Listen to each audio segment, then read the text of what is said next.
51 years ago, Uhuru Muigai Kenyatta was just a baby, oblivious of Kenya's political intrigues or even his father's position. Now, Kenyatta has grown to become a key political figure and now just a breath away from becoming the country's fourth president. I therefore declare Uhuru Kenyatta the duly elected President of the Republic of Kenya. President-elect Uhuru Kenyatta's political journey has been fairly brief, only spanning 16 years now, compared to his fiercest competitor in the just concluded election, Raila Odinga, who has been in politics for over 3 decades. Uhuru started off in politics as Kanu's branch chairman of his hometown in Gatundu in 1997, receiving a big nod from the former president Daniel Arap Moi. The same year, a general election was held. Uhuru contested the Gatundu South constituency parliamentary seat but failed miserably. He lost to Moses Mwehia. On losing the election, Uhuru was reportedly extremely dejected that he contemplated quitting politics altogether. But President Moi was apparently still intent on propelling him onto the national political scene. He plucked Kenyatta from private business where he had retreated and appointed him the new chairman of the Kenya Tourism Board, where he worked closely with Nicholas Biwott, who was a confidant of the president for the best part of his 24-year regime. At the time, Uhuru Kenyatta was only 38 years old, but was apparently undergoing even more intensive training. Come October 2001, under unique circumstances, Mark Too, one of the nominated Kanu members of parliament then, was prevailed upon to step down in favor of Uhuru.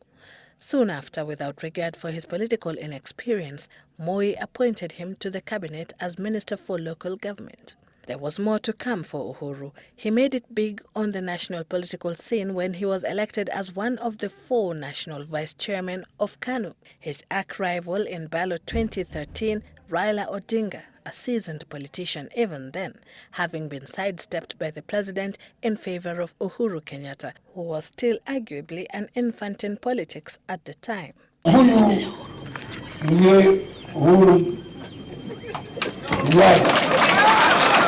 President Moi was to pay a heavy price for ensuring Kenyatta became Kanu's presidential candidate. Odinga led several other party figures whose ambitions had been thwarted, resigning to set up another party, the Liberal Democratic Party. LDP consequently teamed up with several other parties, including Mwai Kibaki's PNU, to form a formidable force against Kanu and its flag-bearer. Uhuru Kenyatta was defeated, effectively ending 24 years of a Kanu reign. Though beaten in the national election, Kenyatta defeated Nicholas Biwott in the contest for Kanu chairmanship in 2005. As the leader of KANU, he was to cross paths again with Raila Odinga during the referendum campaigns against the draft constitution in 2005. KANU teamed up with Odinga's LDP to form the Orange Democratic Movement. This saw Kenyans humiliate the government by rejecting the draft constitution by a huge margin. Poised to take on President Mwai Kibaki again in the 2007 general election as the leader of opposition, Kenyatta did the unthinkable. He withdrew from the December 2007 presidential election and said that he would back Kibaki for re-election. He was to be in the contest to dislodge Kibaki from the State House alongside Raila Odinga of ODM, but after joining Kibaki, Odinga was left alone to square it out with Kibaki with the support of his confidant then, William Ruto, who however fell out with Odinga and is now the deputy president-elect. But the 2007 general election would be seriously disputed, resulting to violence of unprecedented levels across the nation, a situation that eventually led to the birth of a coalition government. After reaching a power-sharing agreement with Odinga, Kibaki named Kenyatta the Deputy Prime Minister and Minister of Trade in 2008 as part of the Grand Coalition government. He later became the Minister for Finance. But the ghost of International Criminal Court was lurking in the shadows.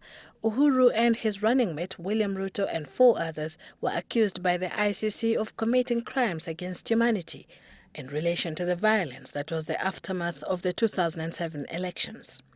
Despite that, he clung to his post as Deputy Prime Minister, only resigning as Minister of Finance on confirmation of their charges at The Hague. The ICC ghost essentially brought together Uhuru Kenyatta and William Ruto, who shelved his presidential ambition in favor of Kenyatta. Of the Republic of Kenya. Kenyatta hurriedly dumped KANU to form a new party altogether called the National Alliance, teaming up with Ruto and his URP party to form the Jubilee coalition. It was the Jubilee Alliance that eventually saw Uhuru Kenyatta through, at least before his rival Raila Odinga went to the Supreme Court to challenge his win. He had been declared winner of the March 4th election after scooping 50.07% of the total votes cast, surpassing the 50% plus one vote by over 8,000 votes. Of the Republic of Kenya. He was set to be sworn in as Kenya's fourth president, but his journey to State House was temporarily halted by Odinga's petition and that of the African Center for Open Governance, a non-governmental organization. His fate, however, has been decided today. Of the Republic of Kenya. Uhuru Kenyatta has crossed the last hurdle, blocking his way to State House. He will now be sworn in as Kenya's fourth president, 35 years after his father and Kenya's founding president, Jomo Kenyatta, died while in power. Sylvia Chebet, Citizen TV, Nairobi.